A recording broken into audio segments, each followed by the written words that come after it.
Xin chào anh em, thưa anh em, hiện tại Mạnh đang đi cùng với anh em máy kéo móc mà từ trên đồi, trên núi xuống, và cái con đường đi nó rất là hiểm trở, thật sự là hiểm trở.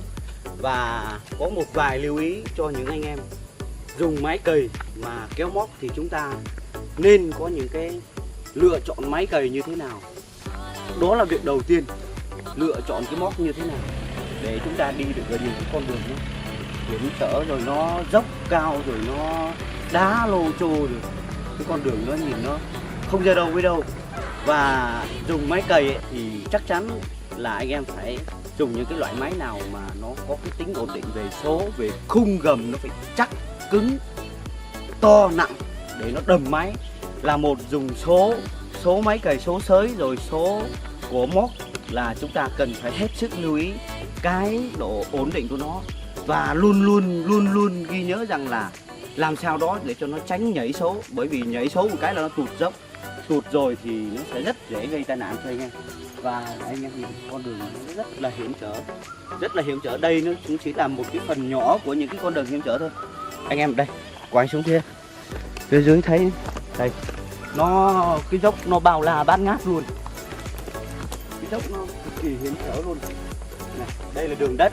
Và hôm nay ấy, thì trời là hơi có hiện tượng là âm u, mưa phùn nhẹ, nên là đường nó bắt đầu trơn rồi. Chính vì thế một lời nhắn đầu tiên cho anh em đó là nếu như mà cái con đường mà hôm nào thời tiết mà không đẹp ấy, tức là thời tiết có mưa nhẹ rồi có mưa, đường nó sẽ rất là trơn. Chính vì thế nên là chúng ta cần dừng lại, bởi vì thà bằng đi chậm mà chắc còn hơn là đi nhanh rồi lại quá chậm là bị xảy ra cái tai nạn, rồi vấn đề không hay mà nó làm cho cái máy của chúng ta nó trục trặc, nó bị trượt, nó bị nhảy số, nó bị mất phanh, mất chớn, nó trôi, nó trượt mà nó lật thì cực kỳ là nguy hiểm cho tính mạng của anh em. Và nếu như không may mà chúng ta mà bị trong cái trường hợp quá chớn mà nó không thể đỡ được thì anh em nhớ cho Mạnh là cố gắng tắt máy thật nhanh, luyện cái chiêu tắt máy thật nhanh, máy nào bằng cơ thì tắt bằng cơ, máy nào bằng điện thì tắt bằng điện, luyện chiêu tắt máy bằng điện bằng cơ thật nhanh để làm gì, để nhảy xuống và cho cái máy nó trôi thôi, bởi vì lúc đó chúng ta cũng không còn khả năng để cứu nó rồi. Và đặc biệt là chúng ta hãy chế những cái loại phanh lốc kê này, phanh lốc kê rồi nhưng mà còn thêm một cái loại phanh nữa là phanh như cái cày ấy, khi mà chúng ta đạp một cái thì nó sụp luôn xuống đất thế này. Anh em nhớ nhé, cái phanh giống như cái kiểu cái cày ấy, giống như cái kiểu cái cày móc ấy, là chúng ta gác cái cày lên, xong nó chốt nhanh lại, chúng ta đạp phanh an toàn một phát, chúng ta để một cái phanh đó ở một bên, đạp phanh cái cày nó móc xuống dưới đất để nó ghim ở phía sau cái móc thì nó mới an toàn, gần như nó mới an toàn đến mức cao được. Còn nếu như mà chúng ta mà chỉ có phanh lốc kê hoặc là phanh bình thường của cái máy cày thì cái việc phanh nó rất là nguy hiểm và rất là khó trong những cái trường hợp mà nó quá dốc rồi nó quá là nghiêng này đấy, bạn coi phim bạn ấy đi không vững đấy.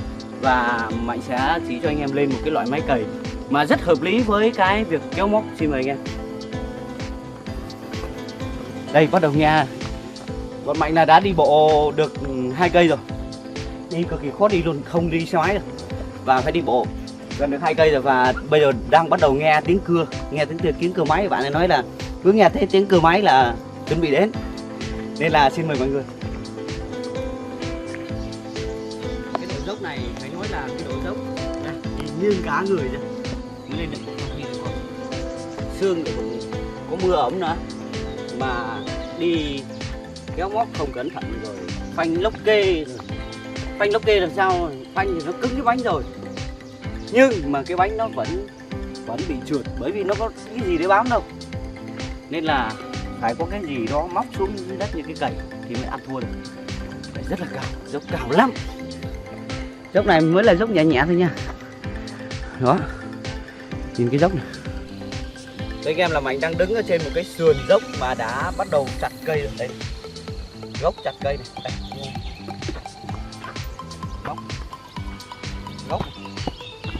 Nhiều khi là những cái gốc này ấy, đi cái bánh nó hực một cái thì nó mới nhảy số, hoặc là nó mới trôi, hoặc nó mới lắc bánh thì bánh nó mới trôi. Đó là những thứ mà rất là nguy hiểm đây, vì sườn dốc là rất là dốc cực kỳ luôn.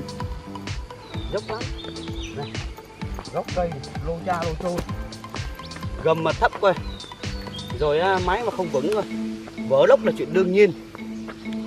Đấy nên là việc đầu tiên là chúng ta phải chọn những cái máy mà đầm lốc to chắc. Đây là cái chỗ này đâu, đây đâu có phải đường đâu, đây là cái đồi thôi.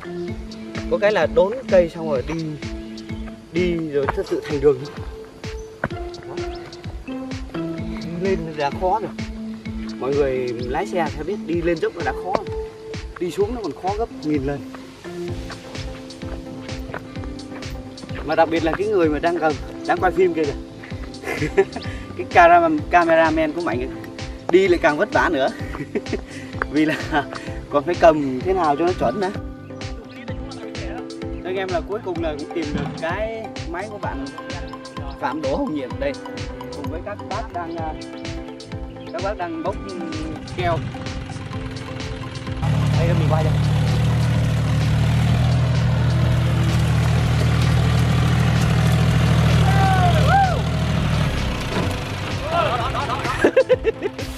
Thôi nha.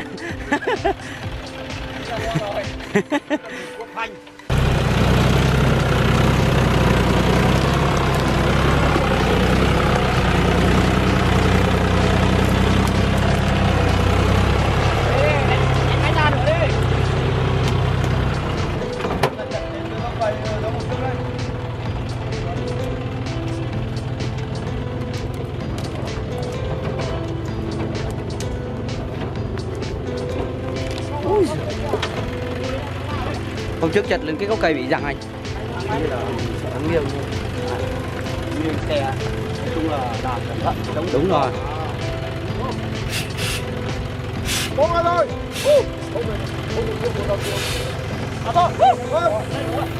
Cái này là củ em à. Cái kia còn một đống em à. Bố nãy mà đi về. Xuống kỹ nào đây, xuống đi. Xuống được bao vài đâu. Đúng là có vài đóng luôn. Ôi! Ôi! Lại ơi!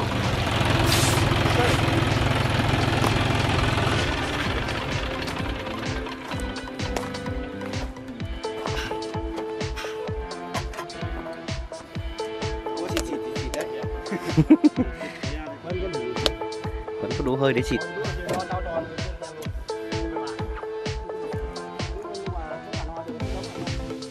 Dòng này thì nó đập đi đầu đập nặng đầu đi đập mạnh.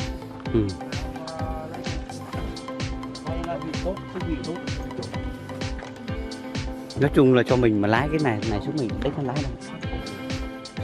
Rồi xin chào tất cả anh em máy móc nông nghiệp, và đây là Phạm Đỗ Hồng Nhiệm, là một người chủ sở hữu của máy kéo John Deere 5040D và đang kéo móc ở trên đỉnh của một quả đồi trồng keo, cũng gần đỉnh thôi, còn lên đỉnh nữa. Đây là cái lốt đi bạn ấy đã lên từ cách đây lâu này.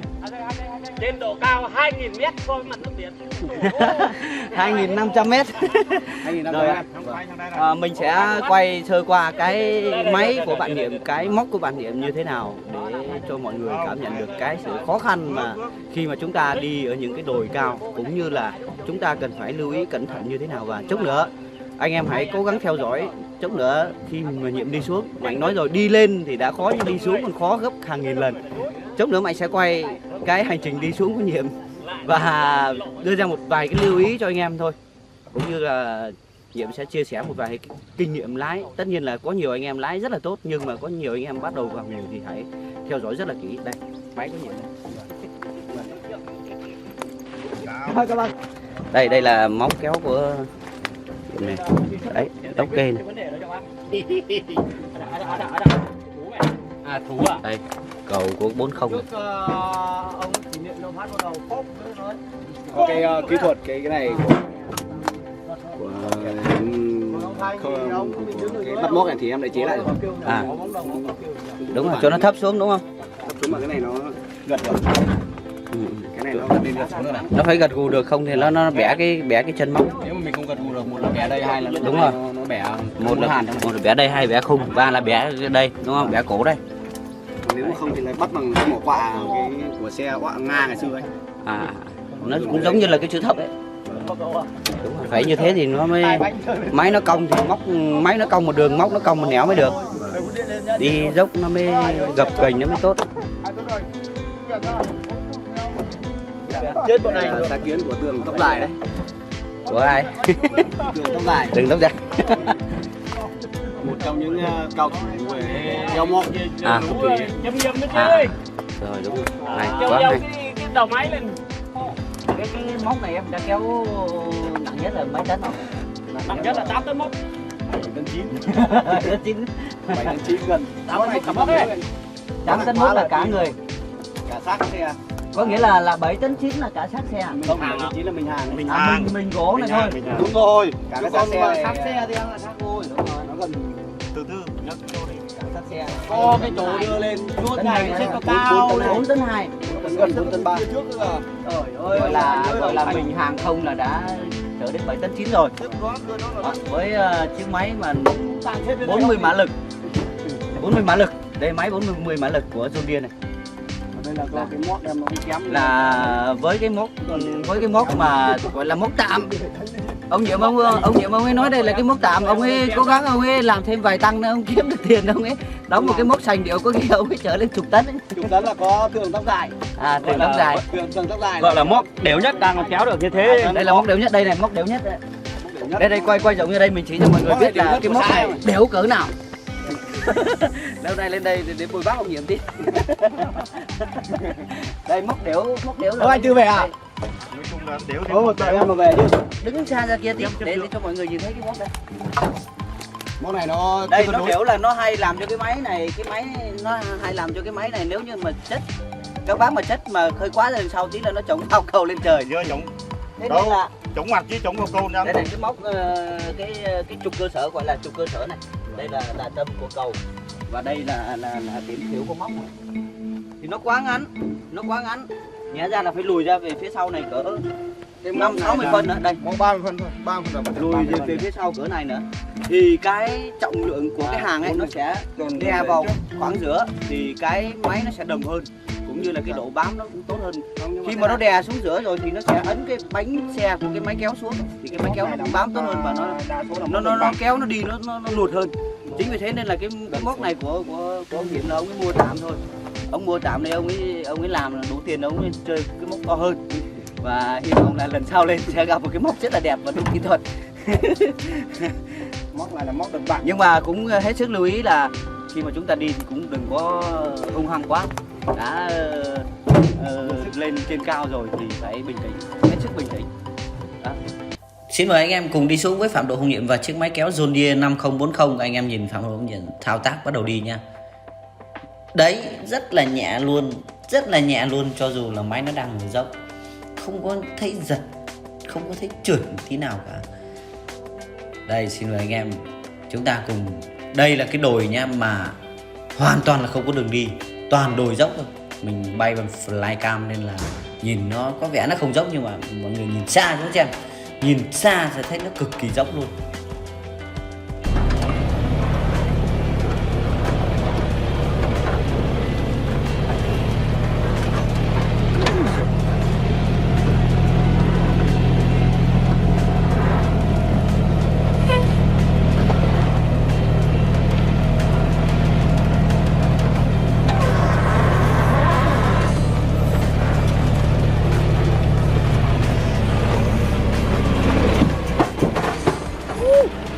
Cái gì á?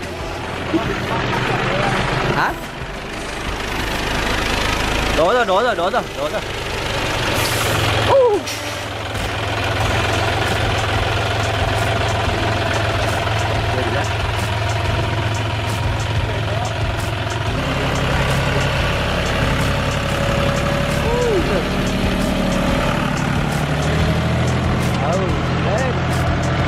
Cái này nó hơi nhẹ đầu. Hôm trước vì chỗ này, hôm trước chống phao cầu chỗ này đây.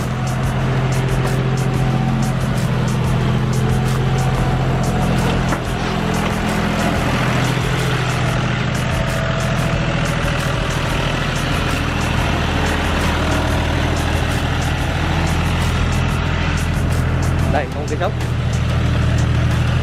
Đây có cái dốc rất cao. Đây, cái đỉnh nha.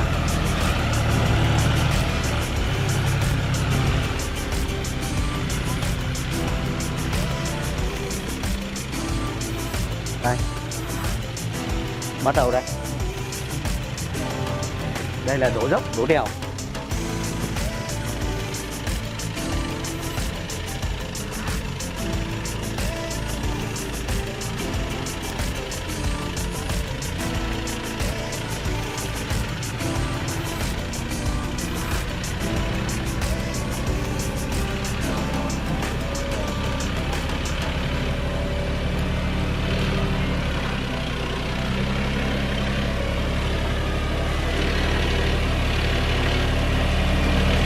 Dốc.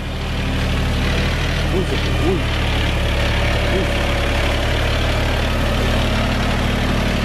Lừ lắm.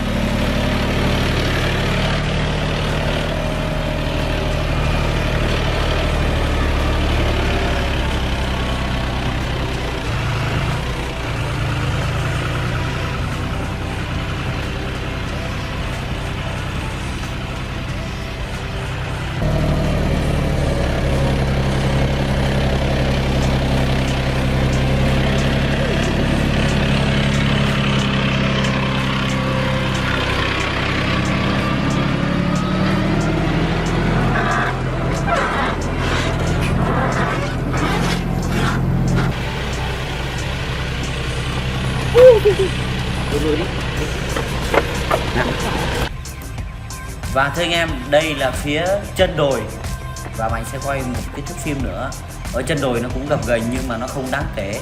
Và qua hơn 2 tiếng đi hơn 2 cây số đường đồi từ trên đồi xuống, và chiếc máy kéo của Phạm Đỗ Hồng Nghiệp 5040D Zodiac cùng với chiếc móc kéo gọi là móc kéo tạm của bạn này đã đi đến nơi, và mình sẽ quay ở dưới gầm máy cho anh em xem cái khung gầm nó như thế nào.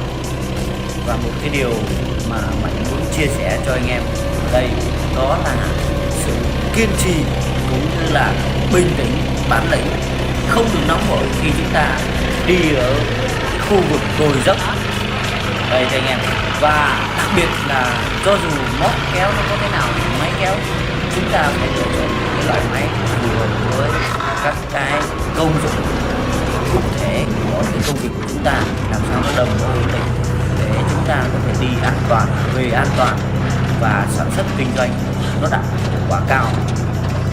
Đó là những cái thứ mà kênh Kỹ Thuật Máy KT10 cũng như vậy mong muốn anh em làm sao đó để chúng ta thực hiện cái công việc cho nó xuôi xoát, rồi làm sao để người khỏe, máy khỏe để thực hiện việc sản xuất kinh doanh cho nó đạt hiệu quả, sinh ra cái tiền kinh tế tốt cho gia đình và cho cá nhân.